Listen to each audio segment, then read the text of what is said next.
I usually don't make videos on games that are relatively new, but I'll make an exception for this one for the weird shit that surrounds it. Candela Obscura isn't actually a game, it's a skin of the Illuminated World, Darrington Press's, or Critical Role for you normies, new system of choice. Now, doing a bit of research, Illuminated World is a bit of an odd duck, more in the background than anything. The main game designer of it comes from Strass Akimoviak?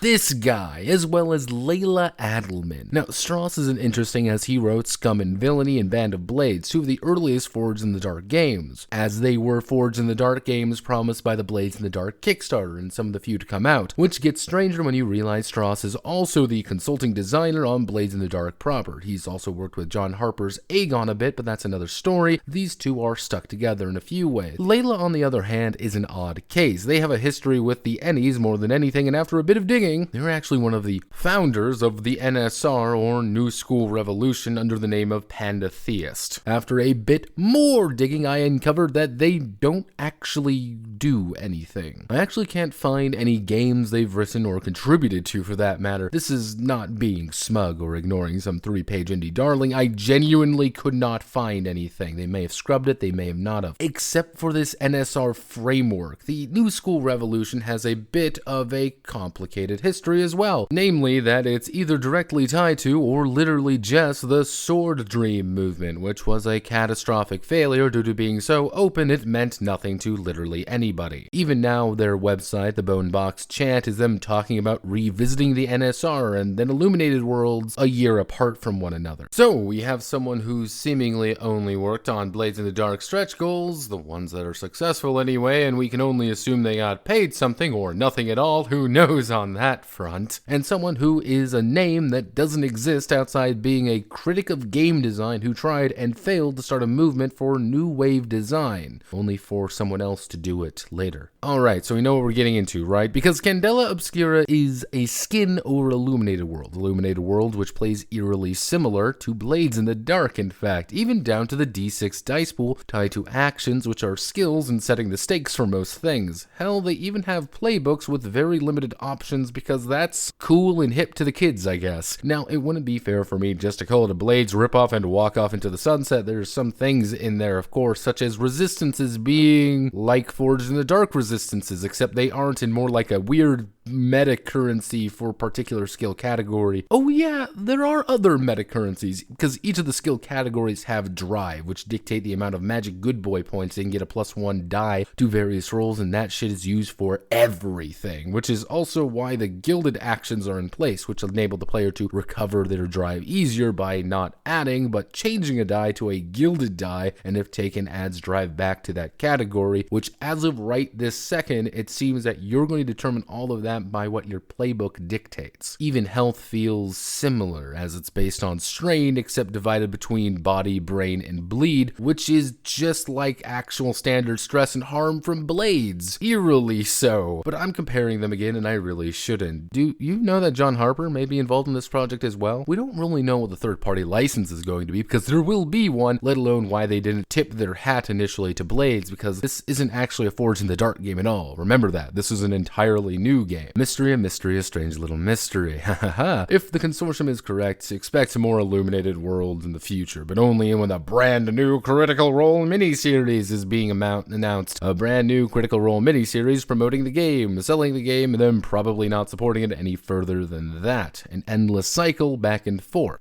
My name is Notepad, and this was a look at Candela Obscura, a tabletop role-playing game that's forged in the back room at Darrington Press. If you like what I do here, feel free to like, comment, and subscribe, and many thanks to the plutocrats as always. Godspeed, good luck, and when will this dream end? Will it ever end?